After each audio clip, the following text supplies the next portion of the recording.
তামিম দারি একজন সাহাবী, কি নাম?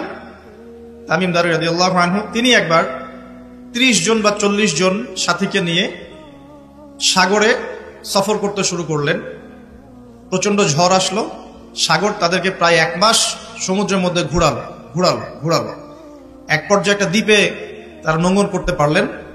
সেই দ্বীপে তারা একটা প্রাণীকে দেখতে পেলেন, যে প্রাণীর গায়ে প্রচুর লোম ছিল। কি ছিল? লোম। এত বেশি লোমকূপ যে তার চেহারা কোনটা আর পিছন দিক কোনটা এটা আইডেন্টিফাই করা যাচ্ছে না। এবং বিস্ময়কর বিষয় হচ্ছে, এই প্রাণী কথা বলা শুরু করলো। তারা বলল, তোমরা কারা? তারা বলল, আমরা আরব থেকে এসেছি। এরকম কিছু কনভারসেশন হলো। তখন সেই প্রাণী বললেন বা বলল, তোমাদের অপেক্ষা করছে একজন ব্যক্তি, আমার সাথে আসো। তো তারা গিয়ে দেখলেন শেকল দিয়ে একজন ব্যক্তিকে বাঁধা আছে, যে ব্যক্তি খুবই শক্তিশালী, তাকে শেকল দিয়ে বেঁধে রাখা হয়েছে। এবং সেই ব্যক্তি তাদেরকে জিজ্ঞাসা করছিল, তোমরা কোত্থেকে এসেছো? তামিম দারি রাদিয়াল্লাহু আনহু তিনি বলছেন, আমরা মক্কা থেকে এসেছি, মদিনা মক্কা থেকে এসেছি। কি উদ্দেশ্যে? এই উদ্দেশ্যে। তোমাদের সেখানে একজন ব্যক্তি আছে মুহাম্মদ, তার কি খবর? তামিম দারি রাদিয়াল্লাহু আনহু বলছেন, তার খবর হচ্ছে বালতির মতো। কিসের মতো? বালতির মতো। কখনো তিনি বিজয় লাভ করছেন, কখনো আবার মুশরিকরা বিজয় লাভ করছে। মানে বদরের যুদ্ধে তিনি জয়লাভ করেছেন, উহুদের যুদ্ধে আবার মুশরিকরা মুসলিমদেরকে বিপর্যয়ের সম্মুখীন করেছেন। জিজ্ঞাসা করলেন, তাবারিয়া হ্রদ চেনো? তিনি বলছেন, হ্যাঁ চিনি। তাবারিয়া হ্রদে কি পানি আছে? তামিম দারি রাদিয়াল্লাহু আনহু বলছেন, হ্যাঁ পানি আছে। এই ব্যক্তি তখন বলছে, অতি শীঘ্রই সেখানে কোনো পানি থাকবে না। আবার প্রশ্ন করছেন, বাইসানের খেজুর গাছের নাম শুনেছ? তামিম দারি বলছেন, শুনেছে। সেখানে কি খেজুর আছে? তামিম দারি বলছেন, প্রচুর খেজুর আছে। এই ব্যক্তি বলছে যে অতি সত্বর সেখানে কোনো খেজুর থাকবে না। এরকম কিছু কথা বলার পরে তামিম দারি তাকে জিজ্ঞাসা করলেন, আপনি কে? এত প্রশ্ন জিজ্ঞাসা করছেন, তুমি কে? তোমার পরিচয় দাও। তখন এই ব্যক্তি বলছিলেন, আমার পরিচয় তোমরা খুব শীঘ্রই জানতে পারবে। অতি শীঘ্রই আমি এই শেকল থেকে মুক্ত হব এবং পুরো পৃথিবীতে আমি 40 দিন রাজত্ব করব। কতদিন? 40 দিন। তবে মক্কা এবং মদিনায় আমি প্রবেশ করতে পারবো না, কারণ সেখানে প্রবেশ করতে ধরলেই দেখা যাবে আল্লাহর ফেরেশতারা খোলা তরবারি হাতে মক্কা মদিনা পাহারা দিচ্ছে। তবে আমি আমার পরিচয় জানিয়ে দিচ্ছি, আমি হচ্ছি মাসিহুদ দাজ্জাল। বুঝতে পারলেন? তাহলে দাজ্জালকে দ্বীপে বন্দী অবস্থায় কোন সাহাবী দেখেছেন? তামিম দারি রাদিয়াল্লাহু আনহু। তিনি এসে এই ঘটনা নবী সাল্লাল্লাহু আলাইহি ওয়াসাল্লামকে বললেন। বলার পরে নবী সাল্লাল্লাহু আলাইহি ওয়াসাল্লাম তার চেহারাটা উজ্জ্বল হয়ে উঠল। তিনি মিম্বরে দাঁড়িয়ে বললেন, আমি কি তোমাদেরকে বলিনি এইরকম একটা সত্তার কথা, এমন একটা ভয়ঙ্কর ফিতনার কথা, মাসিহুদ দাজ্জালের কথা? সাহাবীরা বললেন, হ্যাঁ আপনি বলেছিলেন। তামিম দারি আজকে সেটাই দেখে এসেছে, তোমাদেরকে সেই ঘটনা সে ব্যাখ্যা করছে। এখান থেকে আমরা বুঝতে পারলাম যে দাজ্জাল একটা দ্বীপের মধ্যে বন্দী ছিল বা আছে। হয় ছিল বা আছে। এখন ছিল না এখনো আছে, এর উত্তর খুঁজতে হলে একটা হাদিস দেখতে হবে। এটা কোন হাদিস? সহিহ মুসলিমের। নবী সাল্লাল্লাহু আলাইহি ওয়াসাল্লাম মদিনায় বসবাস করছেন। মক্কা থেকে হিজরত করে মদিনায় এসেছেন। মদিনায় মাশাআল্লাহ তিনি ইসলামিক রাষ্ট্র প্রতিষ্ঠা করেছেন। বদরের যুদ্ধ হয়েছে, উহুদের যুদ্ধ হয়েছে, খন্দকের যুদ্ধ হয়েছে। ইসলামের একটা পুরো খিলাফা স্টেট যেটা আমরা বলি সেটা কায়েম হয়েছে। এর মধ্যে খবর এলো একজন ইহুদি মায়ের একটা সন্তান আছে, একজন ইহুদি মায়ের একটা সন্তান হয়েছে। এই সন্তানটার সাথে দাজ্জালের যে আলামত এগুলো মিলে যাচ্ছে। ঠিক আছে? এই সন্তানের নাম হচ্ছে ইবনে সাইয়্যিদ। কি নাম? ইবনে সাইয়্যিদ। তো নবী সাল্লাল্লাহু আলাইহি ওয়াসাল্লাম ওমর রাদিয়াল্লাহু আনহু এবং অন্যান্য সাহাবীদেরকে নিয়ে ইনভেস্টিগেট করতে গেলেন। ইনভেস্টিগেট করতে গিয়ে তাকে ডাকলেন। ইবনে সাইয়্যিদকে ডেকে বললেন, তার চুলগুলো কোঁকড়ানো ছিল ঠিক দাজ্জালের চুলের মতোই। চোখের মধ্যে একটু সমস্যা ছিল, কারণ আমরা জানি দাজ্জালের ডান চোখে একটু সমস্যা থাকবে। আঙ্গুর কালার দেখেছেন? আঙ্গুর চোখটা অনেকটা আঙ্গুরের মতো হবে, ফোলা। ইবনে সাইয়্যিদের কাঠামোটা মিলে যাচ্ছিল। নবী সাল্লাল্লাহু আলাইহি ওয়াসাল্লাম তাকে ডেকে বললেন, তুমি কি দেখো? ইবনে সাইয়্যিদ বলছে, আমি আরশ দেখি। কি দেখি? আরশ বোঝেন তো? আরশ মানে কি? আচ্ছা, এখানে আরশের কথা যেহেতু এসেই গেছে, একটা কথা বলে দেই যে নবী সাল্লাল্লাহু আলাইহি ওয়াসাল্লাম একটা হাদিসে বলেছেন, কিতাবুত তাওহীদ গ্রন্থের মধ্যে আছে, আমরা যে পৃথিবীতে বসবাস করছি, এই পৃথিবী থেকে প্রথম আসমান মানে পুরো মহাবিশ্ব, এর দূরত্ব হচ্ছে 500 বছরের রাস্তা। কত বছর? এভাবে দ্বিতীয় আসমান থেকে তৃতীয় আসমানের ডিস্টেন্স 500 বছরের পথ। কত বছর? এভাবে চতুর্থ, পঞ্চম, ষষ্ঠ, সপ্তম এই 7 আসমানের প্রত্যেক আসমানের ডিস্টেন্স হচ্ছে 500 বছরের রাস্তা। এর উপরে আছে কুরসি। কি আছে? ওয়াসিআ কুরসিয়ুহুস সামাওয়াতি ওয়াল আরদ। আয়াতুল কুরসি পড়েন নাই? আয়াতুল কুরসি ঘুমানোর সময় পড়েন কি? যে ব্যক্তি ঘুমানোর সময় আয়াতুল কুরসি পড়ে, সারা রাত আল্লাহর পক্ষ থেকে একজন ফেরেশতা তাকে পাহারা দিবে। কিন্তু এই কথা নাসা বিশ্বাস করবে না, এই কথা বিজ্ঞান বিশ্বাস করবে না, কারণ তাকে চোখে দেখা যায় না। তাদের একটা জ্ঞানতাত্ত্বিক দর্শন আছে, যেটা আমরা ইউনিভার্সিটিতে পড়ে আসি দীর্ঘদিন। সেটা হলো, যা চাক্ষুষ দেখা যায় না এগুলোতে বিশ্বাস করতে নাই। পরীক্ষা নিরীক্ষা পর্যবেক্ষণের মাধ্যমে যখন কোনো সিদ্ধান্ত পাওয়া যাবে সেটাই জ্ঞান, এছাড়া জ্ঞানের কোনো অস্তিত্ব নাই। স্কুল থেকে শুরু করে পিএইচডি ডিগ্রি পর্যন্ত এই দর্শনের উপর ডিপেন্ড করে শিক্ষা নিচ্ছে আমরা সবাই। এখন যা দেখি না বিশ্বাস করবো না। এই কারণে পশ্চিমারা আল্লাহকে বিশ্বাস করে না, আল্লাহকে দেখা যায় না। ফেরেশতাকে বিশ্বাস করবে না, বলবে যে বোগাস কথাবার্তা। কোথায় ফেরেশতা দেখা যায়? যা দেখি না বিশ্বাস করবো কেন? আখেরাত দেখি না কেন বিশ্বাস করবো? জান্নাত জাহান্নাম দেখি নাই কেন বিশ্বাস করবো? জিন জাতি দেখি নাই কেন বিশ্বাস করবো? আত্মা বা রুহকে দেখেছেন? রুহ বা আত্মা যেটা নিয়ে চলাফেরা করছেন দেখেছেন? কেন বিশ্বাস? কবরের আযাব কেন বিশ্বাস করবো? এই কারণে তাদের দর্শন যেহেতু প্রোটেস্ট্যান্ট ভার্সনের জ্ঞানে বিশ্বাস করে, চাক্ষুষ দর্শন যেটা সেটাই জ্ঞান, এর বাইরে জ্ঞানের কোনো অস্তিত্ব আছে এটা বিশ্বাস করে না। এই কারণেই তারা ইমানের 6 পিলারের কোনো পিলারে বিশ্বাস করে না। আর ইমানের 6 পিলারই কিন্তু গায়েব।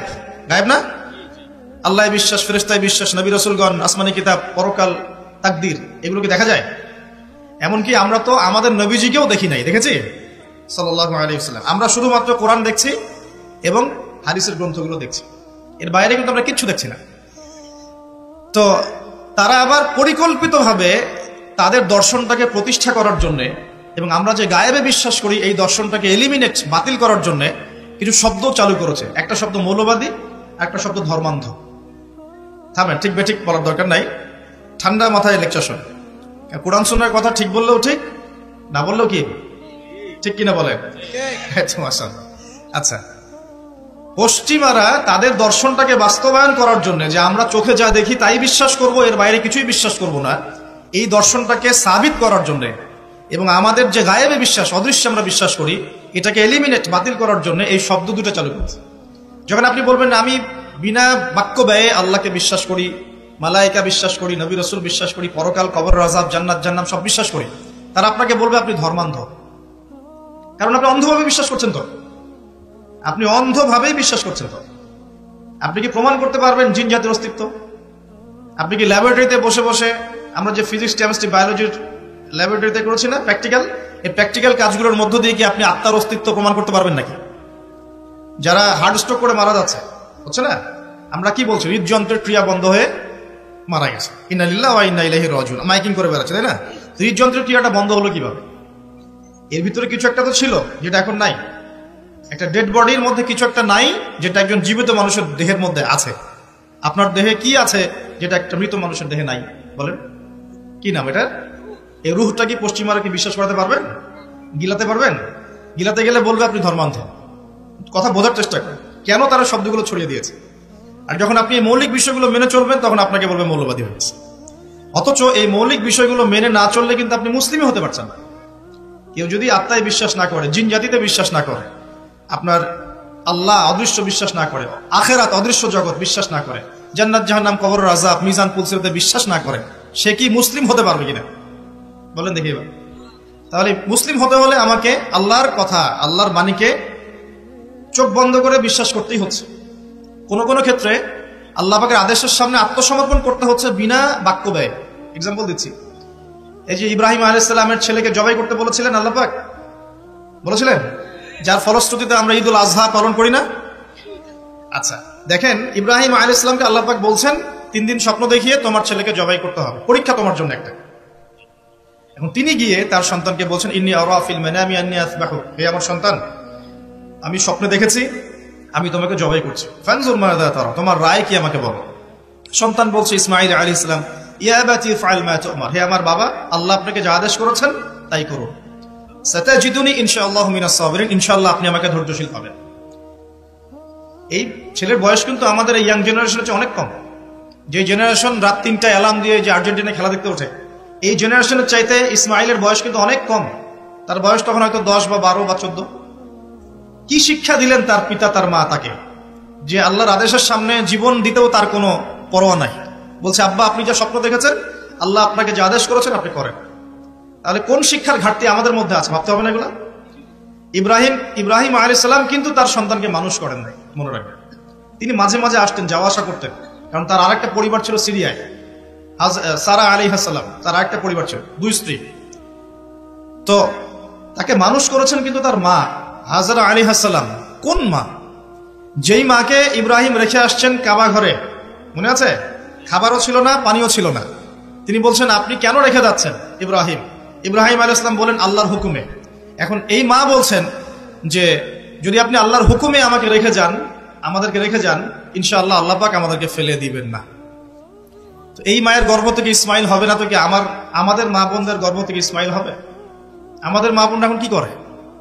সারাদিন যে মুভিজ, যে সিরিয়ালস, স্বামীকে সম্পত্তির জন্য প্যারা দিতে দিতে স্বামীর হার্ট স্ট্রোক করে ফেলে। বহু স্বামী আছে হারাম খাইতে চায় না, স্ত্রী পাল্লায় পরে হারাম খায়। হ্যাঁ, আমি কিছু প্র্যাকটিক্যাল কথা বলছি। বহু স্বামী আছে হারাম খেতে চায় না, সন্তান সন্ততির স্ত্রীদের চাপে পড়ে তাকে 2 নাম্বারই করতে সে বাধ্য হয়। কেন করে? পরিবারের জন্য করে। আমরা কিন্তু বোকা পুরুষ মানুষ, আমরা যারা আছে আমরা কিন্তু আসলে বোকা জাতি, জানেন?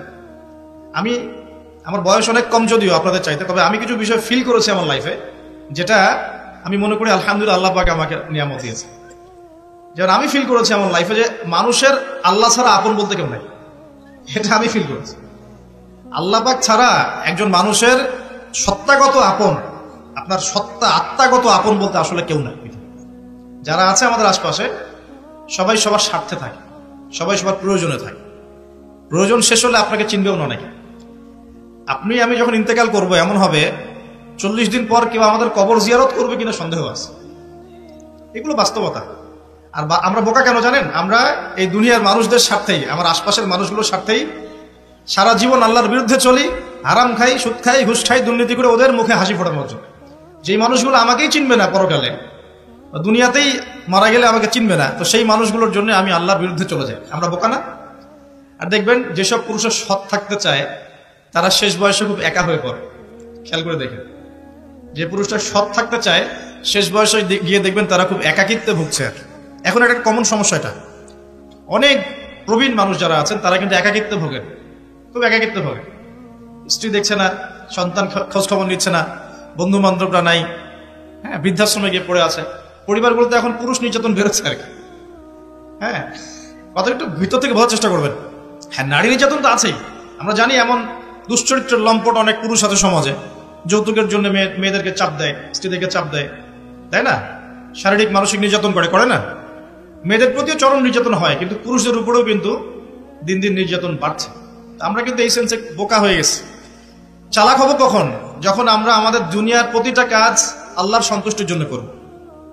দুনিয়ার প্রতিটা কাজ যদি আমরা আল্লাহর সন্তুষ্টির জন্য করি, তাহলে আমরা কারো ব্যবহারে কথায় কষ্ট পাবো না ইনশাআল্লাহ। কারণ আমাদের সালাত, ইন্না সালাতি ওয়া নুসুকি মাহইয়ায়া ওয়া মামাতি, আমাদের সালাত সব স্যাক্রিফাইস, জীবন মৃত্যু কার জন্য? আল্লাহর কাছে আমার এক্সপেকটেশন থাকবে, যে আল্লাহর কাছে আমি চাই, কোনো মানুষের কাছে কোনো এক্সপেকটেশন নাই, তখন আপনি কষ্ট পাবেন না। জীবনে সুখে থাকার ফিলোসফি অফ হ্যাপিনেস হচ্ছে এটা। জীবনে সুখে থাকার, সুখী হওয়ার, এই দুনিয়ার জীবনে সুখী হওয়ার ফিলোসফি হচ্ছে আল্লাহ ছাড়া কারোর কাছে আশা করেন না, এবং আল্লাহ ছাড়া অন্য কারোর জন্য কোনো কিছু করতে চান না, আল্লাহকে সন্তুষ্ট করার জন্য করতে চান। ইনশাআল্লাহ আল্লাহ পাক আপনাকে সবকিছুই দিবে ইনশাআল্লাহ। সম্মান, মর্যাদা, প্রতিপত্তি, মানুষের ভালোবাসা সবই পাবেন যদি আপনি আল্লাহর হয়ে যান। আমি একটু ভিতরে চলে আসছি আর কি, বাইরে আসি আবার, আসেন। তো এই যে কুরসির কথা বলছিলাম, আয়াতুল কুরসি কেন তেলাওয়াত করবেন? কারণ রাত্রেবেলা একজন মালাক বা ফেরেশতা আপনাকে পাহারা দিবে ইনশাআল্লাহ। আর পশ্চিমাদের দর্শন বলে দিলাম, ওরা কিন্তু এই অদৃশ্যের জগতে বিশ্বাস করে না।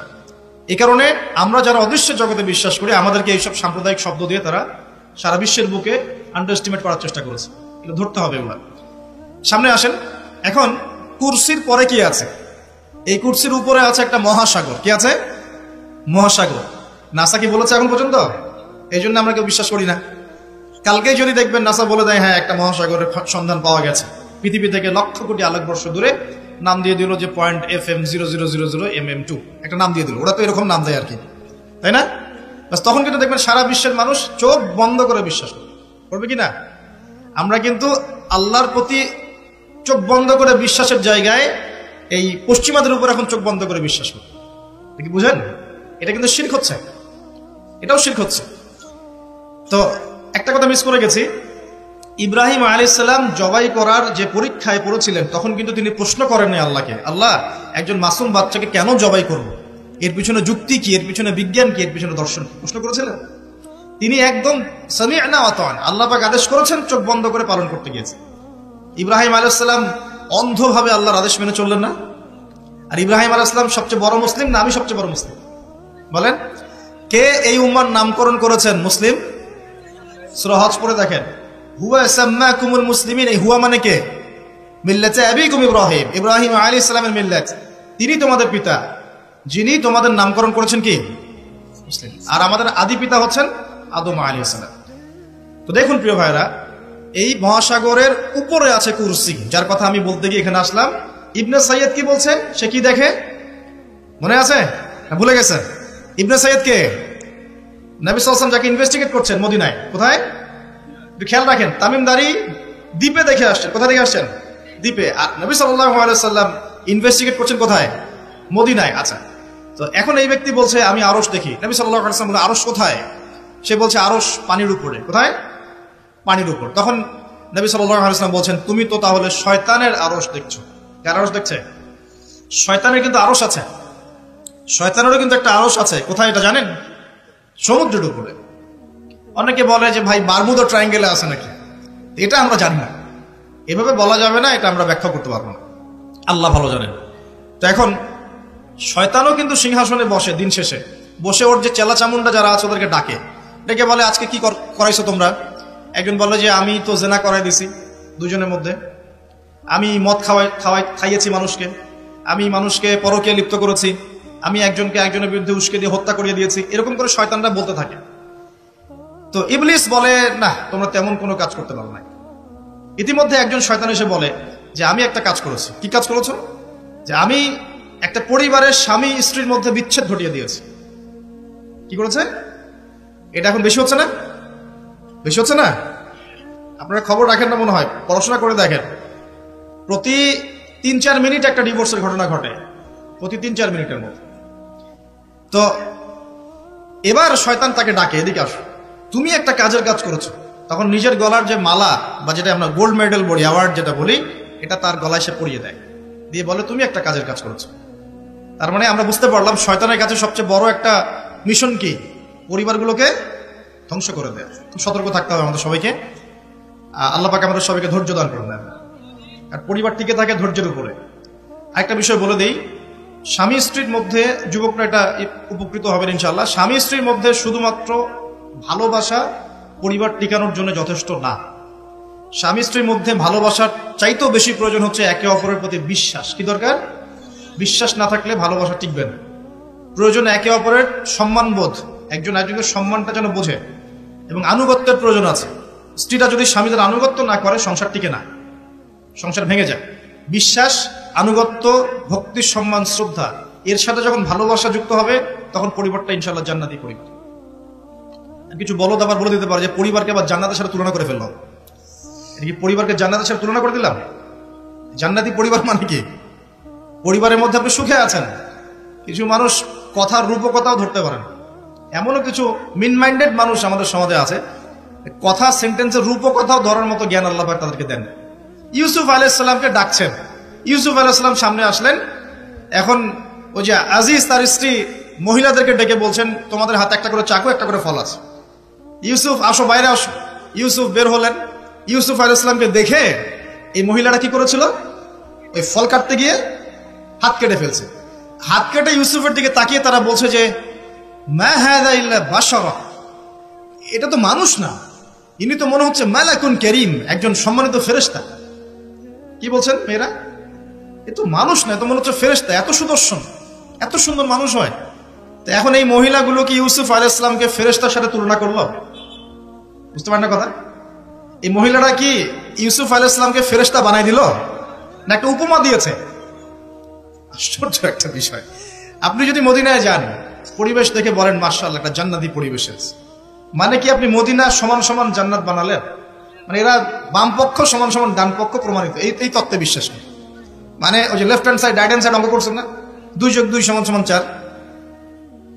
কি বলবো, কাশ্মীর একটা জায়গা আছে না, কাশ্মীর একটা রিনাউন্ড প্রবাদ হচ্ছে কাশ্মীরকে এই পৃথিবীর ভূস্বর্গ বলা হয়, শোনেন নাই? কাশ্মীরকে পৃথিবীর ভূস্বর্গ, তার মানে কি কাশ্মীর আর জান্নাত সমান সমান, কাশ্মীর সমান সমান জান্নাত? এখন আপনি ইন্তেকাল করলে, আমরা ইন্তেকাল করলে কবর হবে হয় জান্নাতের টুকরা, না হলে জাহান্নাম, জান্নাতের বাগান, না হলে জাহান্নামের গর্ত। এটা আছে না হাদিসে? কবর হবে হয় জান্নাতের বাগান, না হলে কি?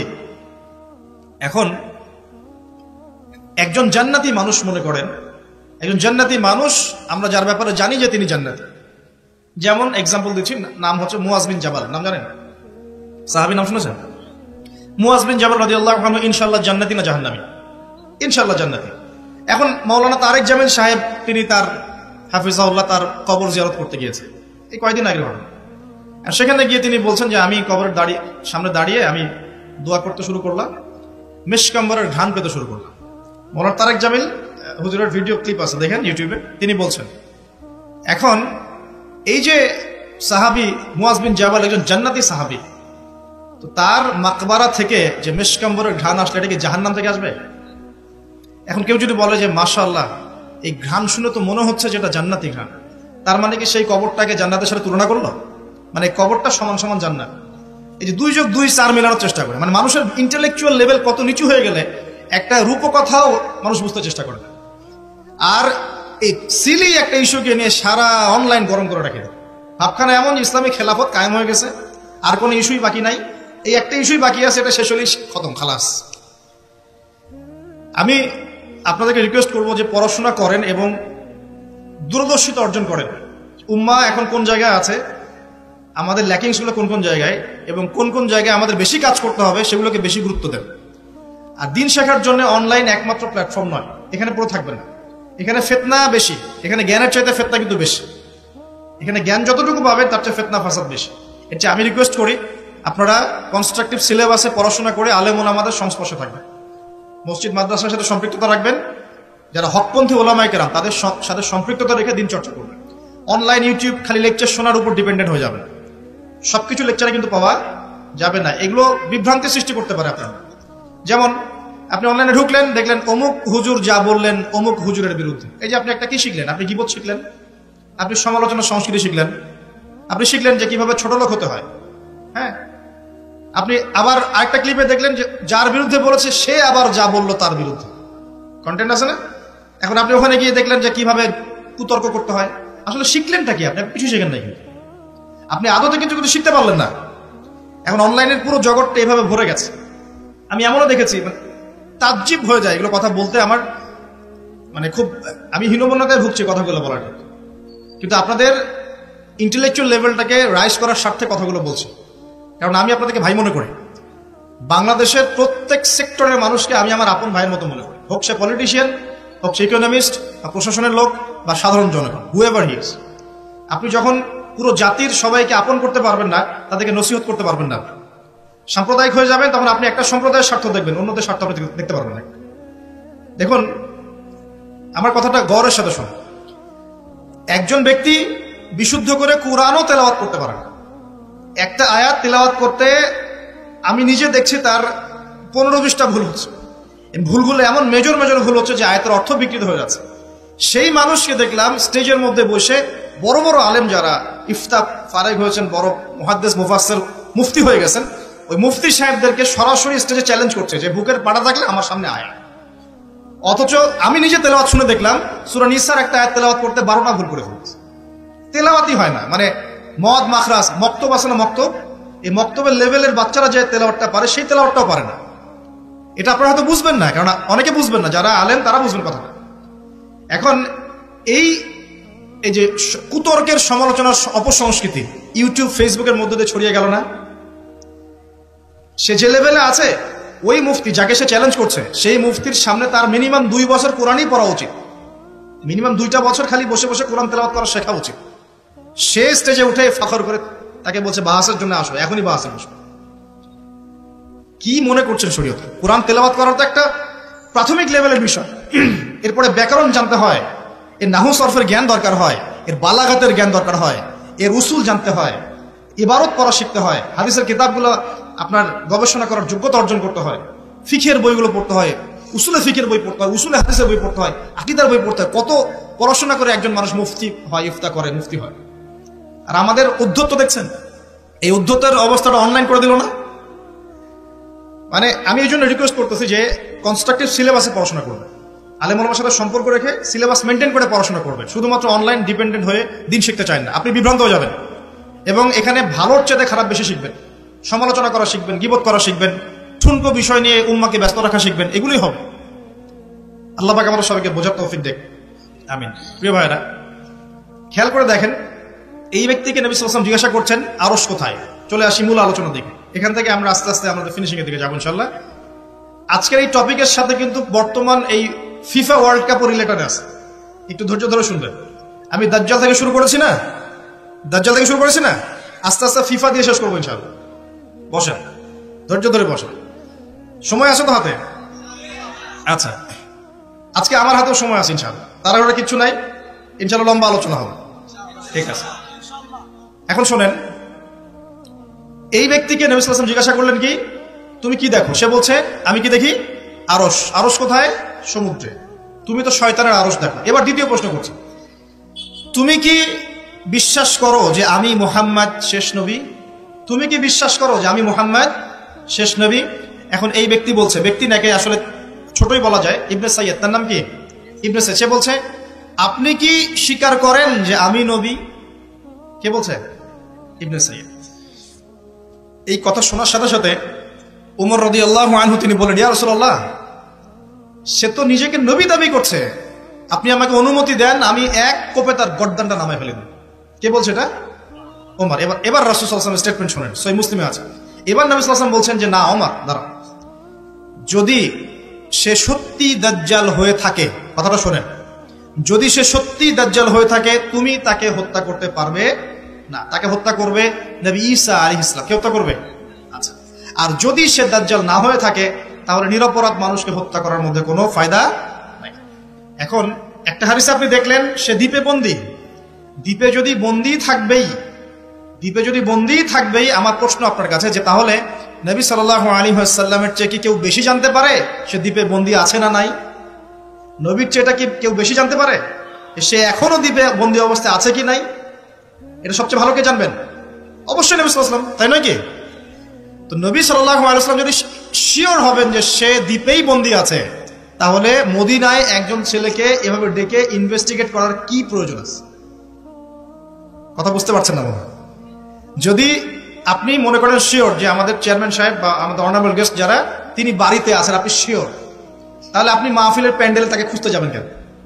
আপনি শিওর তো সে বাসা আছে, তার মানে আপনি একটা চান্স নিচ্ছেন, সে বাসা থেকে বের হতেও পারে নাও পারে, তাই নয় কি? তার মানে আমরা একটা চান্স পাচ্ছি এখানে, দাজ্জাল নবী সাল্লাল্লাহু আলাইহি ওয়াসাল্লামের যুগেও রিলিজ হতেও পারে নাও পারে। এখন আমি সামনের দিকে আসছি, দেখেন তিনটা জায়গার কথা পাওয়া যায় হাদিসে। কটা জায়গা? তিনটা আমি পেয়েছি, এর চেয়েও বেশি যদি আরো কেউ গবেষণা করেন তাহলে পেতে পারেন, আমার জ্ঞানী সবকিছু নয়। আমি তিনটা জায়গার কথা পেয়েছি, নবী সাল্লাল্লাহু আলাইহি ওয়াসাল্লাম বলেছেন এই তিনটা জায়গা থেকে দাজ্জাল বের হবে। ঠিক আছে, একটা হচ্ছে খোরাসান। কি নাম? খোরাসান। খোরাসান মূলত যে খাইবার পাখতুন থেকে শুরু করে আফগানিস্তান, ইরান, এই পুরো কন্টিনেন্টটাকে আসলে খোরাসান বলা হয়। 2 নম্বর হচ্ছে ইস্পাহান। কি নাম? এই জায়গাটা কোথায়? এটা ইরানের মধ্যে। কোথায়? ইরানের মধ্যে। এবং হাদিস এসেছে এই ইস্পাহানের প্রায় 70,000 ইহুদি। কত হাজার? 70,000 কি? হিন্দু ভাইয়ের কথা বলা হয়েছে? খ্রিস্টান ভাই? বুদ্ধিস্ট? কোন শব্দ বলা হয়েছে? ইহুদি। আচ্ছা, মনে রাখেন, শব্দটা মনে রাখেন। 70,000 ইহুদি মসিহুদ দাজ্জালের সাথে যোগ দিবে। তার দলে কি করবে? যোগ দিবে। আরো একটা শ্রেণী তার সাথে যোগ দিবে, সেটা হচ্ছে এক শ্রেণীর মহিলা। এক শ্রেণী কি? মহিলা। এই মহিলাগুলাকে বাড়ির পিতা বা স্বামী বা ভাই বাসায় বেঁধে রাখতেও পারবে না, বাঁধন ছিন্ন করে বেরিয়ে চলে যাবে। তো বাঁধন ছিন্ন করে বেরিয়ে যাওয়ার একটা দর্শন চালু হয়েছে না সমাজে? কথা কি বুঝেন কিছু? ফ্যামিলিস্ট রেভলিউশন বলে। কি বলে? ফ্যামিলিস্ট রেভলিউশন। মেয়েদেরকে আপনি আর ঘরে রাখতে পারছেন না। এখন কোন জায়গাতে চলে গেছে আমি বলতে লজ্জা পাচ্ছি, কিন্তু আপনাদেরকে বলি, কারণ আপনারা এই শহরেরই বাসিন্দা এবং এই শহরের ভবিষ্যৎ আপনার হাতে, এই ঢাকা সিটির ভবিষ্যৎ আপনাদের হাতে না? আচ্ছা, গতকালে নিজের চোখে দেখা কথা বলছি, গতকাল নিজের চোখে আমি দেখেছি যা, এক চোখের এক পলকে যা দেখেছি, এক পলক, এই যে এবার তাকালাম এতটুকু। আমরা আসছিলাম যে পূর্বাচল দিয়ে মাহফিলে যাব, আমরা চাঁদপুর যাবো ওদিক দিয়ে বেরোলে, গাড়িতে বসে আমরা সাধারণত কি করি, বই পড়ি বা ফোনে কথা বলি বা পরিবারের খোঁজ খবর নেই। গাড়িতে বই পড়তে পড়তে চোখ লেগে যায় না অনেক সময়, চোখটাকে রেস্ট দেওয়ার জন্য জাস্ট একবার গ্লাসটা খুলে বাইরে তাকিয়েছে। পাশ দিয়ে একটা গাড়ি চলে গেল, একটা উবার টাইপের একটা গাড়ি চলে গেল, ড্রাইভার গাড়ি চালাচ্ছে। পিছনের সিটে, আপনার শহরের অবস্থা বলছি, পিছনের সিটে আমি দেখলাম যে একটা ছেলে এভাবে বসে আছে, আমি যেভাবে বসে আছি, আর একটা মেয়ে তার উপরে উঠে বসে আছে ওপেন রাস্তার মধ্যে। এটা আপনাদের শহর। আমি যে বলি যে কিয়ামতের যত সায়েন্স গুলো আছে, নিদর্শনগুলো, সেগুলো মোটামুটি প্রকাশ পেয়ে গেছে সব শহরগুলোতে, আপনারা তো বিশ্বাস করতে চান না। নবীজি এটার কথাই বলছিলেন হাদিসে যে কিয়ামত ততদিন পর্যন্ত হবে না যতদিন পর্যন্ত মানুষ গরু গাধার মতো রাস্তাঘাটে জেনা করবে না। স্পষ্ট হাদিস আছে, কিয়ামত ততদিন পর্যন্ত হবে না যতদিন পর্যন্ত মানুষ গাধার মতো রাস্তাঘাটে জেনা করবে না। এগুলো জেনা না? জেনা মানে কি শুধু ওই সেক্সুয়াল শারীরিক সম্পর্কই জেনা?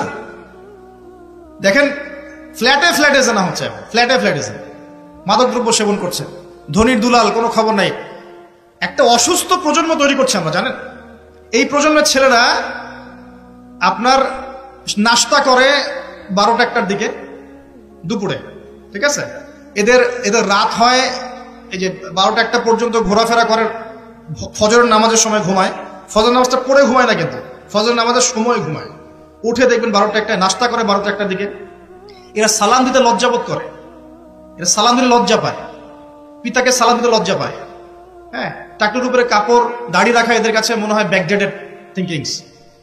হ্যাঁ, এরা পাপকে পাপ মনে করে না, মাদককে এরা স্বাভাবিক মনে করে, জেনাটাকে স্বাভাবিক মনে করে, ফ্রি মিক্সিং জেনাটা খুব স্বাভাবিক, বয়ফ্রেন্ড গার্লফ্রেন্ড খুব স্বাভাবিক বিষয়, ঠিক আছে?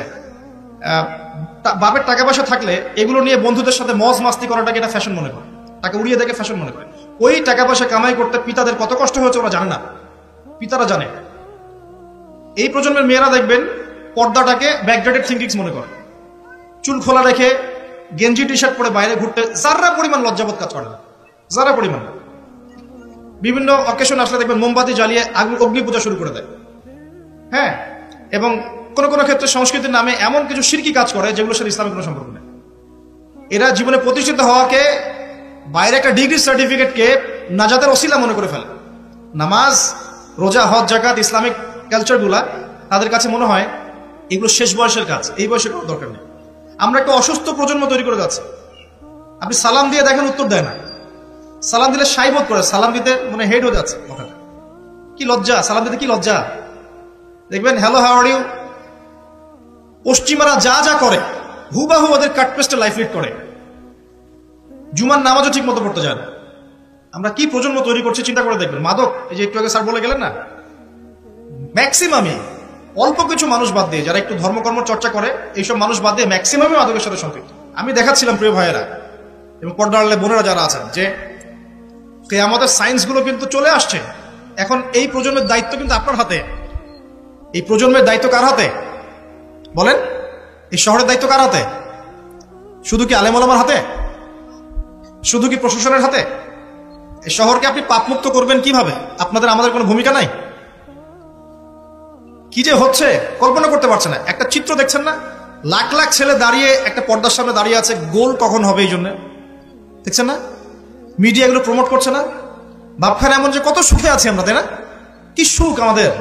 খেলা হচ্ছে, আমরা গোল গোল চিল্লাচ্ছি, খেলছে কোন টিম, সেই টিম আমাকেও চিনে না, আমার দেশের নামও জানে কিনা আল্লাহু আলাম। আমরা নাচানাচি করছি, মাশাআল্লাহ। আমরা মারামারি করছি, কেউ মার্ডার হচ্ছে, কেউ আবার শোকে স্ট্রোক করে মারা যাচ্ছে, তাই হচ্ছে না? এমন কেন জাতিগতভাবে? আমরা এমন কেন হলাম জাতিগতভাবে? আমাদের কোনো ব্যক্তিত্ব নাই, আমাদের কোনো গায়রত নাই। আমাদের তো যুদ্ধের হিস্ট্রি আছে, আমাদের বীরত্বের হিস্ট্রি আছে, আমাদের ভাষা আন্দোলন হিস্ট্রি আছে।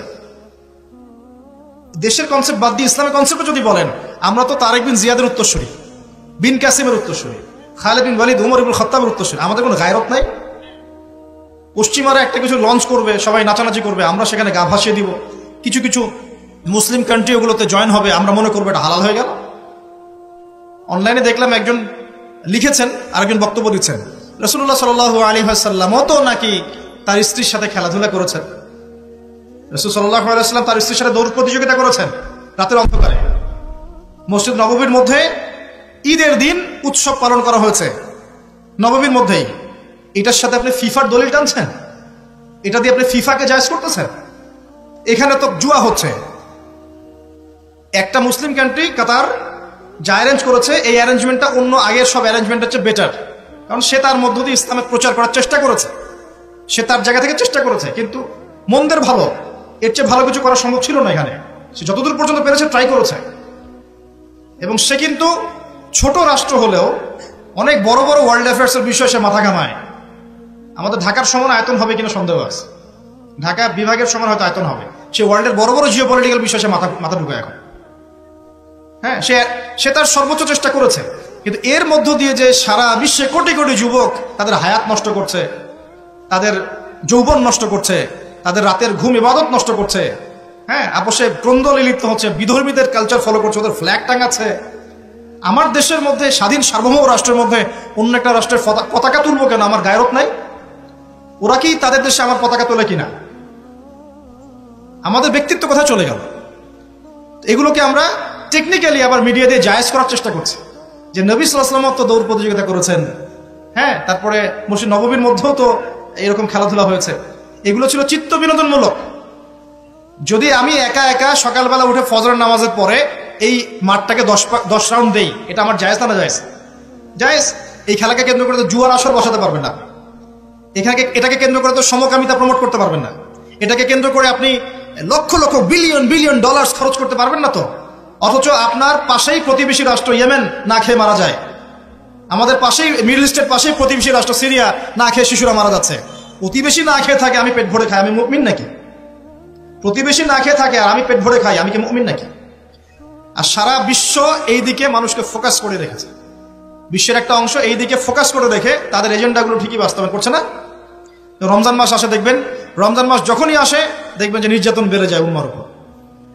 যে সময়ে উম্মার ইকোনমিক অবস্থা ভালো না, সামরিক অবস্থায় তাদের মুখোপেক্ষী হয়ে থাকতে হচ্ছে, যে সময় আমাদের ভিতরে পলিটিক্যাল বিরোধগুলো দেখা দিচ্ছে, আমরা ইউনাইটেড হতে পারছি না, যে সময় যুব সমাজরা মাদকে আসক্ত হয়ে আছে, পর্নোগ্রাফিতে আসক্ত হয়ে আছে, দিনের ইলম কালাম অর্জন করছে না, নামাজ ঠিক মতো পড়ছে না, কুরআন তেলাওয়াত করা শিখছে না, যে সময়ে ইভেন আলেম ওলামাদের মধ্যে ঐক্য দেখা যাচ্ছে না, যে সময়ের মধ্যে আমরা পরিবারগুলোর ভাঙন দেখতে পাচ্ছি, আমাদের পরবর্তী প্রজন্ম কোন পরিবেশে বড় হবে সেই নিশ্চয়তা দিতে পারি না, যে পরিবেশে একটা 5 বছরের ছোট্ট বাচ্চা আয়াতে কেটে টুকরা টুকরা করে ফেলা হয়, এইখানে আমরা বসে বসে রং তামাশা দেখতেছি টিভির সামনে বসে। এই সমাজটা পরিবর্তনের দায়িত্ব আমাদের কারো ঘাড়েই নাই? শুধু কি পলিটিশিয়ানদের দায়িত্ব? শুধু কি প্রশাসনেরই দায়িত্ব? আমাদের সবাইকে নাকে তেল দিয়ে ঘুমানোর জন্য পৃথিবীতে আসছি? এই যুব সমাজ তো জানেই না, বোঝেই না ওদেরকে কি কারণে এই পৃথিবীতে পাঠানো হয়েছে। সে যে মুসলিম, তার যে দায়িত্ব কর্তব্য আছে, আল্লাহ পাক যে তাকে সৃষ্টি করেছেন তার ইবাদত করার জন্য এবং আল্লাহর জমিনে দিনটার প্রচার প্রসার ঘটানোর জন্য, তার কোনো ফিকির আছে? একটা পর্দার সামনে দাঁড়িয়ে সে আধা ঘন্টা 1 ঘন্টা 1.5 ঘন্টা সময় নষ্ট করে ফেললো, তার ফিজিক্যাল কোনো উপকারও কিন্তু নাই, আছে? কি অবস্থা, মানে মিডিয়া যে কি প্রমোটটা করতেছে, মেয়েদেরকে ফেসবুকে ঢুকলে মেয়েদেরকে দেখবেন যে মেসি মেসি করে পাগল হয়ে বলছে আর্জেন্টিনার পতাকা গায়ে দিয়ে যে আপনি মেসিকে পেলে কি করতেন? এক মেয়ে বলছে আমি কিস করতাম। তোর জামাই হয়তো, হ্যাঁ, ওর জামাই না? তাহলে মানে কি শেখাচ্ছি আমরা মানুষকে? একটু ভালো করে লক্ষ্য করে দেখেন। আমার মেয়ে, মনে করেন আপনার মেয়ে আছে না, আপনার মেয়েকে আপনি 5 বছর 7 বছর হয়তো বাসায় টাইটলি আপনি মানুষ করতে পারবেন। অসংখ্য ছোট ছোট মেয়ে বাচ্চা এখন বাইরে বের হয়ে ধর্ষণের শিকার হচ্ছে না? কোন সমাজে আপনি আপনার সন্তানকে রেখে যাচ্ছেন চিন্তা করবেন না একটু? আমরা একা একা যদি ভালো মানুষও হতে চাই, পারবো না তো। আমি আমার মেয়েকে কতদিন পর্যন্ত বাসায় বন্দি করে রাখবো? সে যখন বাইরে যাবে কি দেখবে? বাইরে দেখবে প্রতারণা, বাইরে দেখবে মিথ্যা, বাইরে দেখবে ধর্ষণ, বাইরে দেখবে ইফটিজিং, বাইরে বেপরদামি, বাইরে অশ্লীলতা। আপনার ছেলে বড় হয়ে গেলেও শিখবে। ছোট্ট একটা বাচ্চা আমাদের বাসায় আছে, গালে হাত দিলে হাসে, আমি তাকায় থাকি আর ভাবি যে 5 বছর হাস আগে, 5 বছর পরে যখন তুই দুনিয়াটা বুঝতে শিখবি অটোমেটিক হাসি বন্ধ হয়ে যাবে। কোন জায়গায় আপনি বাচ্চাকে রেখে যাচ্ছেন চিন্তা করে দেখে নেবা। একটা ছোট্ট বাচ্চার ইজ্জতের কোনো গ্যারান্টি পাচ্ছি না আমরা। মানুষ কোন জায়গায় চলে গেছে দেখেন। মাদক অ্যাভেলেবল হয়ে গেছে। পর্নোগ্রাফি দেখে না 5% ছেলেও পাওয়া যাবে না এখন। আর যারা পর্ন দেখে ভিতর থেকে এরা পশু হয়ে গেছে। এর কাছে একটা বাচ্চাকে দিলেও সে রেপ করে রেখে দিবে। চিন্তা করে দেখেন না, বিগত 50 বছরে ধর্ষণের সংখ্যা বেড়েছে না কমেছে? কি পরিমাণ বেড়েছে, বেড়েছে কি পরিমাণে? পর্নোগ্রাফির পরিমাণটা কি পরিমাণ বাড়ছে? মাদক কি পরিমাণে বেড়েছে? এখন এই দায়িত্ব শুধু প্রশাসনের না, শুধু পলিটিশিয়ানদের না, আমাদের সবার দায়িত্ব আছে তো। আমরা যদি যার যার জায়গা থেকে দায়িত্ব পালন করতে আজকে পিছুপা হয়ে যাই, বিশ্বাস করেন আগামী 10-20 বছর পরে আমাদের সন্তানরা একটা ভয়ঙ্কর বিশ্ব দেখবে আসে। ওরা এমন একটা বিশ্ব দেখবে যার দুঃস্বপ্নের মতো কল্পনাই করে নাই। আল্লাহ আমাদেরকে বোঝার তৌফিক দান করুন। আমি হয়তো কিছুটা ইমোশনাল হয়ে বেশি কথা বলে ফেললাম, ভুল ত্রুটি হলে মাফ করবেন। সামনে আসেন। আমি বুঝাচ্ছিলাম যে এই 3টা জায়গা থেকে বের হবে এবং তার সাথে জয়েন হবে কারা? ইহুদিরা এবং এক শ্রেণীর নারী, যাদেরকে আপনি ঘরে রাখতে পারবেন না। উদাহরণ দিতে এত দূর চলে গেছে। আরেকটা জায়গার কথা আসছে যে দাজ্জাল বের হবে শাম এবং ইরাকের মাঝামাঝি একটা রাস্তা থেকে। শাম মানে হচ্ছে ফিলিস্তিন, জর্ডান, লেবানন, এই যে পুরো কন্টিনেন্টটা আছে, এটার নাম শাম। কি নাম? শাম। সিরিয়া আছে মধ্যে। আর ইরাক হচ্ছে এই যে আমাদের ইরাক, তো চিনেন, সাদ্দাম হোসেনের দেশ, চিনেন নাই? আচ্ছা, তো এর মাঝখান থেকে একটা রাস্তা থেকে মাসিহুদ দাজ্জাল বের হবে। একটু ভূগোল ঘাটবেন, একটু জিওগ্রাফি পড়ে দেখবেন, ওর মাঝখানে এখন একটা রাষ্ট্রের জন্ম হয়েছে। এই রাষ্ট্রটা আজকে থেকে 100 বছর আগে বিশ্বের বুকে ছিল। 1914 সালের আগ পর্যন্ত এরকম কোন রাষ্ট্রের অস্তিত্বই বিশ্বের বুকে ছিল না। বিগত 100 বছরে এটা অস্তিত্ব লাভ করেছে। নাম আপনারা সবাই জানেন। এবং সেখানে শুধু রাষ্ট্র গঠন করেই তারা ক্ষান্ত হয় নাই। কিন্তু ওই যে বললাম 70,000 ইহুদি যোগ দিবে ইস্পাহানের, বললাম না? তার মানে অন্য হাদিসের লিঙ্ক করলে দেখা যায় নবীজি বলছেন যে সে বিশ্ব শাসন করবে এবং তার ফলোয়ার্স হবে কারা? জিউসরা। জিউস মানে কারা? ইহুদিরা। তো সে যদি রাষ্ট্র কায়েম অলরেডি করে ফেলে এবং সেখানে যদি বিশ্বের সমস্ত জায়গা থেকে জিউসরা এসেও যায় এবং ওরা সেখানে শক্তিশালী হয়ে যায়, তাহলে দাজ্জাল সশরীরে বের না হলেও তার অনুসারীরা কি বের হয় নাই? বুঝেন নাই কথা? বুঝছেন। এখন তার অনুসারীদের একটু অবস্থা দেখেন। বিশ্বের বড় বড় সেক্টরগুলোর কথা আমি জাস্ট মেনশন করে দিই। Politics, economics, finance, military section এবং মিডিয়া। বড় বড় 5-6টা সেকশন। একটা সেকশন আমাকে দেখাবেন যেটা ওদের নিয়ন্ত্রণের বাইরে আছে? এমন কোন সেকশন নাই। এখানে শিক্ষিত মানুষ যারা, তারা আমার কথা বুঝতে পারবে। বিশ্বের এমন কোন সেকশন নাই যেটা ওদের নিয়ন্ত্রণের বাইরে। ইভেন এই যে প্রযুক্তিগুলো আমরা ইউজ করছি, এগুলো সবকিছু ওদের নখদর্পণে আছে। এখন আমাকে একটা কোশ্চেনের উত্তর দেন যে যদি আপনি বিশ্ব রুল করতে চান, তাহলে আপনাকে বিশ্বের এই বড় বড় সেকশনগুলোকে রুল করতে হবে না? শ্রীলঙ্কা কি পারবে বিশ্বের অর্থনীতিকে নিয়ন্ত্রণ করতে? পারবে না, কারণ তার নিজের কোনো ইকোনমিক বেস নাই। পারবে কি? সিরিয়া, এখন কি সিরিয়া পারবে সারা ওয়ার্ল্ডের পলিটিক্সকে নিয়ন্ত্রণ করতে? পারবে না। মনে করেন প্যালেস্টাইন, প্যালেস্টাইন কি পারবে সারা বিশ্বের ফাইন্যান্স এগুলো নিয়ন্ত্রণ করতে পারবে? সেখানে তো মানুষ অনুদানের উপর তারা চলছে না, তাদের তো জানমালের নিরাপত্তাই নাই। তার মানে যে বা যারা বিশ্ব শাসন করবে, দাজ্জাল এবং তার অনুসারীরা, তাদেরকে বিশ্বের বড় বড় সেকশনগুলো তো রুল করতে হবে, তাই নয় কি? এখন আমরা খেয়াল করে দেখছি যে দাজ্জাল সশরীরে বের না হলেও, সে সশরীরে না আসলেও তার ফলোয়ার্স যারা, তারা কিন্তু অলরেডি রাষ্ট্র কায়েম করেছে, বিশ্বের বড় বড় সেকশন নিয়ন্ত্রণ করছে এবং ঐক্যবদ্ধ হয়েছে, জেরুজালেমকে রাজধানীও ঘোষণা করে ফেলেছে। এবার কি মিলাতে পারছেন কথা যে কোন দিকে আমি ফোকাস করছি? এবার আসেন, তাদের সাথে লড়াই করার ক্ষমতা সবার থাকবে না, এটাও সত্য। কারণ দাজ্জাল যখন আসবে, সে তাদেরকে নিয়ে বিশ্বে 40 দিন পুরো ম্যাসাকার করবে, পুরো বিশ্বটাকে 40 দিন সে শাসন করবে, যার প্রথম দিনটা হবে 1 বছরের সমান। কত বছর? কিভাবে হবে আল্লাহ জানেন, আমি ব্যাখ্যা করতে পারবো না। দ্বিতীয় দিন হচ্ছে 1 মাসের সমান, তৃতীয় দিন 1 সপ্তাহের সমান, তারপরের দিনগুলো আমাদের দিনের মতোই। কথা বুঝতে পারছেন? সে কি করবে? সে নিজেকে খোদা দাবি করবে। সে বলবে সেই খোদা আল্লাহ, এবং তার 1 হাতে জান্নাত 1 হাতে জাহান্নাম থাকবে। এই যে এই 1 হাতে জান্নাত মানে কি সত্যিকারের জান্নাত? ওই যে 2 এ 2 4 যারা মিলায় বলবে হ্যাঁ সত্যিকারের জান্নাত। দাজ্জাল একটা বাহন থাকবে, গাধা বলা হয়েছে, যার বিশাল ডানা থাকবে, যে ডানার নিচে বহু মানুষ আশ্রয় নিতে পারবে, এবং সেই ডানাতে সে আকাশে চড়ে বেড়াবে। আকাশে উড়ে এমন কোন গাধা আছে নাকি? আছে? যারা 2 এ 2 4 মিলায়, যে 2 যোগ 2 লেফট হ্যান্ড সাইড সমস্যা রাইট হ্যান্ড সাইড, এরা মনে করবে যে উড়ন্ত গাধাও মনে হয় আসতে পারে।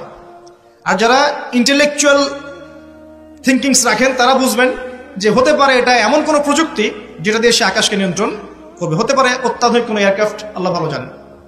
তবে উড়ন্ত কোনো গাধা যে হবে না, এটা আমরা নিশ্চিত ইনশাআল্লাহ। তো এখানে অনেক রূপকথা আছে। সে ডান হাতে জান্নাত মানে যারা তাকে ফলো করবে, সে ওদের সবাইকে প্রোগ্রেস দিবে, দুনিয়াতে শান্তিতে থাকবে। আর যে তার মানে আনুগত্য করবে না, জুলুমের শিকার হবে, ব্যাস জাহান্নাম। এ তো সরাসরি জান্নাত জাহান্নাম নয় যে ধরে ঢুকাই দিবে। জান্নাতকে হাতে নিয়ে ঘোরা সম্ভব? কখনোই না। তো এমনও একটা হাদিস আসছে যে সে একটা কওমের কাছে গিয়ে দাঁড়াবে, বলবে আমার উপর ঈমান নিয়ে আসো। কওম বলবে আমরা তোমাকে মানি না, এটা মুমিন হবে, মুসলিম হবে, আমরা তোমাকে মানি না। তখন সে তাদের উপর জুলুম করবে, দুর্ভিক্ষ চাপিয়ে দিবে। আরেকটা কওমের কাছে যাবে, বলবে আমাকে কি তোমরা রব হিসাবে মানো? তারা বলবে হ্যাঁ মানি। তখন তাদেরকে সে প্রোগ্রেস দিবে, দেখবেন আকাশকে আদেশ করবে বৃষ্টি হও, বৃষ্টি হবে, ফসল ফলবে, গুপ্তধনগুলো বের করে ওদের হাতে দিয়ে দিবে। মানে আমি বুঝাতে পারবো না যেটা কত বড় ফিতনা। পৃথিবীতে চলমান সমস্ত ফিতনাগুলোকে একত্রিত করলেও দাজ্জালের সমান হবে না। তবে তার শাসনটা চিরস্থায়ী হবে না, আলহামদুলিল্লাহ। তার এবং তার ফলোয়ার্সদের শাসনটা চিরস্থায়ী হবে না। তারা যে মনে করে বসে আছে যে এই দাজ্জালই হচ্ছে সত্যিকারের মাসিহ, সে সত্যিকারের মাসিহ নয়। সত্যিকারের মাসিহকে তারাই হত্যা করার চেষ্টা করেছিল। তার নাম কি? ঈসা আলাইহিস সালাম। তিনি হচ্ছেন সত্যিকারের মাসিহ। আল্লাহ পাক তাকে উঠিয়ে নিয়েছেন, তাকে আল্লাহ পাক নামাবেন সিরিয়ায়, দামেস্কে, এবং তার হাতেই এই মিথ্যা মাসিহের মৃত্যু লেখা আছে ইনশাআল্লাহ তাআলা। এবং তারপর ঈসা আলাইহিস সালাম তার ফলোয়ার্স বা তার অনুসারীদেরকে নিয়ে বিশ্বের শান্তি প্রতিষ্ঠা করবেন ইনশাআল্লাহ। এটা সামনে আছে, মানে ইতিহাস শেষ হবে, সভ্যতা শেষ হবে নবী ঈসা আলাইহিস সালামের হাতে। এটা কত বছর বাকি আছে এটা আমরা বলতে পারবো না। হতে পারে 100 বছর, হতে পারে 1000 বছর, আমরা জানি না, আল্লাহ ভালো জানেন। কিন্তু একটা জিনিস আপনাকে ফোকাস করতে হবে, যে সে সশরীরে বের না হলেও তার অনুসারীরা কিন্তু সারা বিশ্বাসকে শক্তিশালী। এটা আপনাকে বুঝতে হবে। এই ঘটনা কিন্তু বিগত 100 বছর আগে ঘটেও নাই। আপনাকে আমি 2000 বছরের হিস্ট্রি দেখাতে পারবো। 2000 বছরেও তারা এই শক্তি অর্জন করতে পারে নাই যেটা লাস্ট 100 বছরে করেছে। ইতিহাস তো পড়তে হবে। এবার আসেন আমার আলোচনার শেষ পয়েন্টে, এখান থেকে শেষ হবে। নবীজি বলছেন সাল্লাল্লাহু আলাইহি ওয়াসাল্লাম, সূরা কাহফ তোমাকে এই দাজ্জালের ফিতনা থেকে বাঁচাবে। কোন সূরা বলেন? পড়েছেন কখনো? অর্থ সহ পড়েছেন? একটা সুসংবাদ আপনার জন্য। নবীজি বলছেন সাল্লাল্লাহু আলাইহি ওয়াসাল্লাম, কোন ব্যক্তি যদি সূরা কাহফের প্রথম 10টা আয়াত মুখস্থ করে বা শেষের 10টা আয়াত মুখস্থ করে, বা এই দুটোই 20টাই করেন, ইনশাআল্লাহ আপনার জীবদ্দশায় যদি দাজ্জাল বের হয় সে আপনার কোনো ক্ষতি করতে পারবে না। এখন প্রশ্ন আছে আরো, এই সূরার মধ্যে কি আছে যা আপনাকে এই ফিতনা থেকে বাঁচাবে? এটা জানার জন্য আপনাকে আসহাবুল কাহফের ঘটনা পড়তে হবে। ওই যে 9 জন যুবকের কথা বলেছিলাম, 309 বছর ঘুমিয়েছিল, আল্লাহ পাক আবার ঘুম থেকে উঠিয়েছেন। ডিটেলস বলার সময় নেই, বাসায় গিয়ে পড়বেন। এবং এই বিষয়গুলো বোঝার আগে মুসা এবং খিদর আলাইহিস সালামের ঘটনাটাও পড়তে হবে, যে বাহ্যিক চোখে যা দেখা যাচ্ছে ওটা বাস্তবতা নয়। বাস্তবতা ওটাই যে আল্লাহ নূর দিয়ে খিদর আলাইহিস সালাম দেখছেন। আমি একটা জায়গা থেকে আলোচনা শেষ করে দেবো এখানে। এই সূরার মধ্যে আরো একটা ঘটনা আছে যেটা আমি কোনোদিনও বলি নাই, আজকে বলতেছি আপনাদের সামনে। আপনারা সৌভাগ্যবান, এই ঘটনা আমি আজ পর্যন্ত কোনো লেকচারে বলি নাই। সূরা কাহফে আরো একটা বিষয় আছে যেটা আপনাকে চেনাবে যে দাজ্জালের সভ্যতাগুলো কেমন হয়। একটু মনোযোগ দেন প্লিজ, 10 মিনিট দেখুন। এই সূরার মধ্যে 4টা ঘটনা আছে। কয়টা? একটা হচ্ছে আসহাবুল কাহফের, একটা যুলকারনাইন আলাইহিস সালাম, একটা মুসা এবং খিদর আলাইহিস সালামের, আর একটা হচ্ছে এই ঘটনা, 2 বন্ধুর ঘটনা, যা আমি কোনো লেকচারে এখনো বলি নাই। এই ঘটনাটা সূরা কাহফের 32 নম্বর আয়াত থেকে শুরু করে মোটামুটি ভাবে আপনার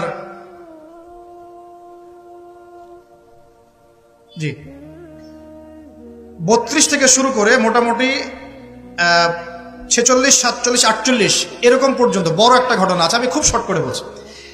আল্লাহ পাক এই সূরার মধ্যে একটা বিস্ময়কর ঘটনা বলছেন। 2 বন্ধুর, কয়জন বন্ধু? এক বন্ধু প্রচন্ড ধনী, এমন ধনী যে আল্লাহ পাক তাকে বড় বড় বাগান দিয়েছেন, খেজুরের, আঙ্গুরের, হ্যাঁ, বিশাল বিশাল বাগান। এবং তার মধ্য দিয়ে নদী চলছে। একটা নদী চলে যাচ্ছে ভিতর দিয়ে, 2 পাশে বাগান। তাহলে কত বড় প্রপার্টি চিন্তা করেন, একটু চিন্তা করেন। আমরা তো বিঘা আর এই যে শতকের হিসাব করি না। আল্লাহ বলছেন যে 2টো বিশাল জান্নাত দিয়েছিলাম তাকে, মানে বাগান দিয়েছিলাম, ফলের বাগান, মাঝখান দিয়ে নদী প্রবাহিত হচ্ছে। এবং প্রত্যেক বছর 2 বার করে এই জায়গায় ফসল ফলতো, প্রচুর ফসল হতো। তো এত ধন সম্পদ পাওয়ার পরে এই বন্ধু, মানে এই ব্যক্তি, তার এক গরিব বন্ধুকে নিয়ে এই বাগানে ঢুকে হাঁটাহাঁটি করছে, গল্পগুজব করছে। গল্পগুজব করার এক পর্যায়ে গিয়ে এই ধনী বন্ধু বলে ফেলছে, কি বলছে? সে বলছে যে আনা আকসারু মিনকা মালান ওয়া আ'আসু নাফারা, হে আমার দোস্ত শোনো, আমি তোমার চাইতে মালে এবং সম্পদে অনেক সেরা। কে বলছে এটা? এই ধনী বন্ধু। আমরা কি এরকম কথা বলি না? এই ধনী বন্ধু হচ্ছে বস্তুবাদী মানুষ, মানে বাড়ি গাড়ি, টাকা কড়ি, স্ট্যাটাস, এটাই তার কাছে সবকিছু। বুঝতে পারছেন কথা? সে তার বন্ধুকে বলছে তুমি তো গরিব, আমি তোমার চেয়ে অনেক সেরা টাকায় পয়সায় ধন দৌলতে, এমন মানসিকতা আমাদের মধ্যে আছে না অনেকের? আচ্ছা, এবার সে আরো বলছে যে ওয়াদাখালা জান্নাতাহু ওয়া হুয়া যালিমুল লিনাফসি, সে তার জান্নাতে প্রবেশ করলো, তার নফসের উপর সে জুলুমও করে বসলো। কিভাবে জুলুম করলো? এভাবে সে বলছে ক্বালা মা আযুন্নু আন তাবিদা হাদিহি আবাদা। কে বলছে এটা? এই ধনী বন্ধু। সে বলছে, হে আমার গরিব বন্ধু শোনো, আমি মনে করি না, আমি বিশ্বাসই করি না, আমি মনে করি না যে আমার এই প্রপার্টি কখনো ধ্বংস হয়ে যাবে। আমি এটা বিশ্বাস করি না। বুঝতে পারছেন?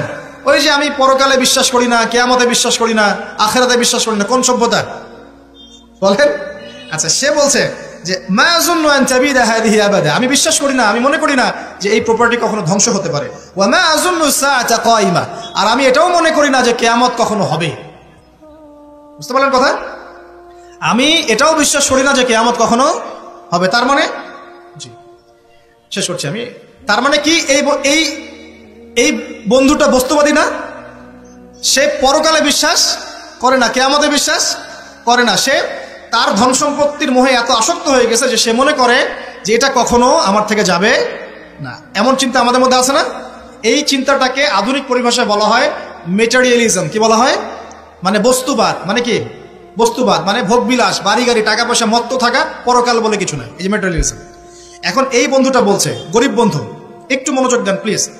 এই বন্ধুটা বলছেন, গরিব বন্ধু, যে ক্বালা লাহু সাহিবুহু ওয়া ইউহাওয়ারু, গরিব বন্ধুটা তাকে বলছে আকাফারতা বিল্লাযী খালাকাকা মিন তুরাব, হে আমার ধনী বন্ধু, তুমি কি সেই সত্তার সাথে কুফরি করছো যে তোমাকে মাটি থেকে সৃষ্টি করেছেন? সুম্মা মিন নুতফা, এরপর তোমাকে মায়ের গর্ভে নুতফা আকারে রেখেছিলেন।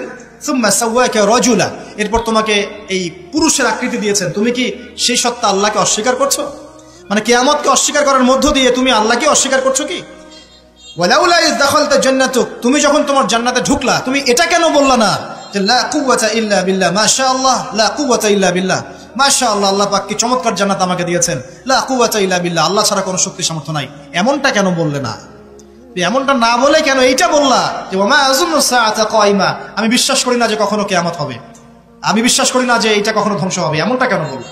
তুমি কেন কুফরি করলা? এরপর যেটা হয়েছে, আল্লাহ রাব্বুল আলামিন এই যে বন্ধু, গরিব বন্ধু, তাকে দুনিয়া এবং আখিরাতে বিশাল নিয়ামত দিয়ে দিয়েছেন। আর এই ধনী বন্ধুর জান্নাতটাকে আল্লাহ পাক এক রাতের মধ্যে ধ্বংস করে রেখে দিয়েছে। এক রাতের মধ্যে পুরো জান্নাতকে ধ্বংস। পরের দিন সকালে সে এসে দেখে যে এটা কোন জায়গায় আসলাম, তা আমার বাগান বাগিচা বলে মনে হচ্ছে না। সে হাত কসলাচ্ছিল এবং বলছিল, কোরআনে ভাবে বলছে, হাত কসলাচ্ছিল আর বলছিল যে হায় আমি যদি আমার রবের সাথে শিরকটা না করতাম, হায় আমি যদি আমার রবের সাথে কুফরি না করতাম, তাহলে আজকে আমার এই অবস্থা হয়তো হতো না। এই ঘটনাটা ঠিক পরে আল্লাহ পাক বলছেন ওয়াদরিব লাহুম মাসালুল হায়াতিদ দুনিয়া, হে নবী মুহাম্মদ সাল্লাল্লাহু আলাইহি ওয়াসাল্লাম, তুমি এবার তোমার উম্মতের কাছে দুনিয়ার দৃষ্টান্তটা পেশ করো। দুনিয়ার দৃষ্টান্তটাও ঠিক এরকমই, এই ফসলের ক্ষেতের মতোই। প্রথমে বৃষ্টিপাত হয়, ফসল সবুজ হয়, মানুষ খুব পুলকিত হয়ে যায়, কি চমৎকার ফসল ফলেছে। এরপর সেই গাছগুলো হলুদ হয়ে যায়, তারপর সেগুলো খড়কুটা হয়, চুলায় চলে যায়। এই হয় না? এই গল্পটার সাথে, ঘটনার সাথে দুনিয়ার জীবনে মিল আছে না? এটা কোন সূরায় আছে? কাহফে। আর এই সূরা আপনাকে দাজ্জাল থেকে বাঁচাবে না? এখানে আপনার হেদায়েত শোনেন। দাজ্জাল এবং তার অনুসারীরা এবং ওই সমসাময়িক ফিতনাময় যুগে বেশিরভাগ মানুষ বস্তুবাদী হয়ে যাবে, হয়ে যায় নাই? এবং বেশিরভাগ মানুষ এই দুনিয়ার ধন সম্পদ চাকচিক্যের মোহে পড়ে যাবে, পড়ে নাই? পড়েছে কিনা? পড়েছে। এবং শুধু তাই নয়, তারা পরকালীন কনসেপ্টগুলোকে অস্বীকার করা শুরু করবে। ওই যে বললাম, আল্লাহ, ফেরেশতা, মালায়েকা, আখিরাত, এগুলো কিছু বিশ্বাস করবে না। মানুষকে ধর্মহীনতার দিকে নিয়ে যাবে। এটা নিয়ে যাচ্ছে না? এই তিনটা জিনিস খুব চলছে সমাজে এখন। একটা হচ্ছে এলিমিনেশন, মানে আল্লাহর কনসেপ্টটাকে বাদ দিয়ে দেওয়া। একটা হচ্ছে মেটারিয়ালিজম, মানে বস্তুবাদিতা। একটা হচ্ছে চ্যালেঞ্জ এগেইনস্ট রিলিজন, ধর্মের এগেইনস্টে চ্যালেঞ্জ করা। এগুলো চলছে না এখন? তো দেখুন, দাজ্জালের সভ্যতায় এগুলো হবে। এর সাথে আপনার বর্তমান সময়ের মিল কোথায়? মিল হচ্ছে, দেখুন, এই বিউটি কন্টেস্ট বলেন, আপনার ওয়ার্ল্ড কাপ বলেন, আপনার এই ইভেন্টসগুলো বলেন, ফ্যাশন শোজগুলোর কথাই বলেন, অপসংস্কৃতির কথাই বলেন, পর্নোগ্রাফির কথাই বলেন, এই মাদকের ভয়াল খাবার কথা বলেন, যে কোনো দিকে তাকান, এগুলোর প্রত্যেকটার উদ্দেশ্য দুনিয়া নয় কি? শুধু দুনিয়া না, পরকালীন কোনো স্বার্থ আছে? এগুলো করে পরকালে একটা নেকি হবে, কেউ দলিল দিতে পারবে কোরআন সুন্নাহ থেকে? তার মানে এই সমাজটা, এই সভ্যতা কি করেছে?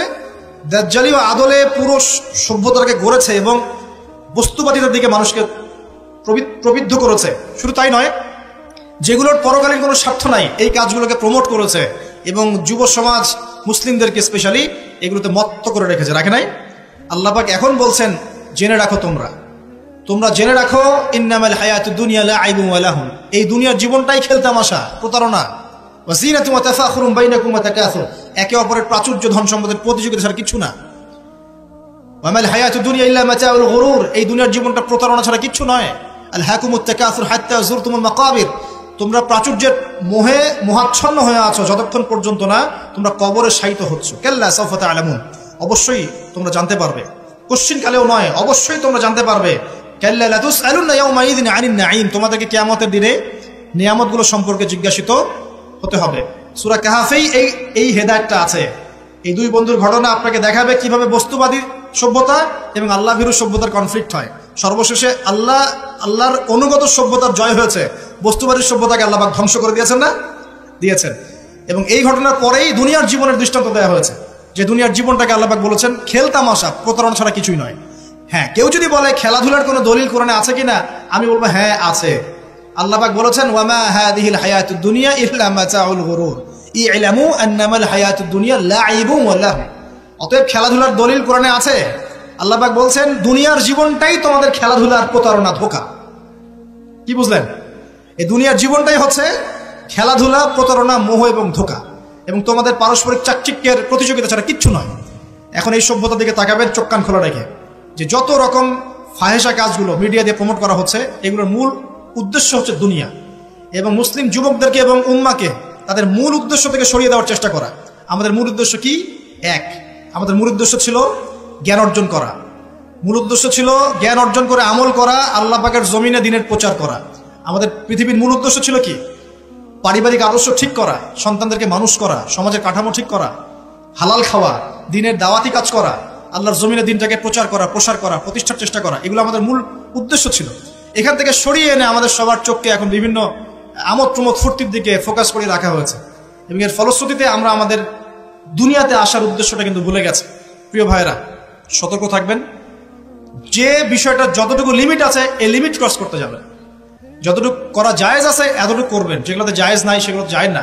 আল্লাহ রাব্বুল আলামিন আপনাদের সবাইকে ইসলামের বেসিক বিষয়গুলোর উপর টিকে থাকার তৌফিক দান করুন, এবং যাদের কথা বললাম আমি ইনডাইরেক্টলি, তাদের যে এজেন্ডাগুলো আছে এজেন্ডাগুলো বোঝার তৌফিক দান করুন, এবং এর ভিতর দিয়ে তারা উম্মার যে ক্ষতি করছে এই ক্ষতিগুলো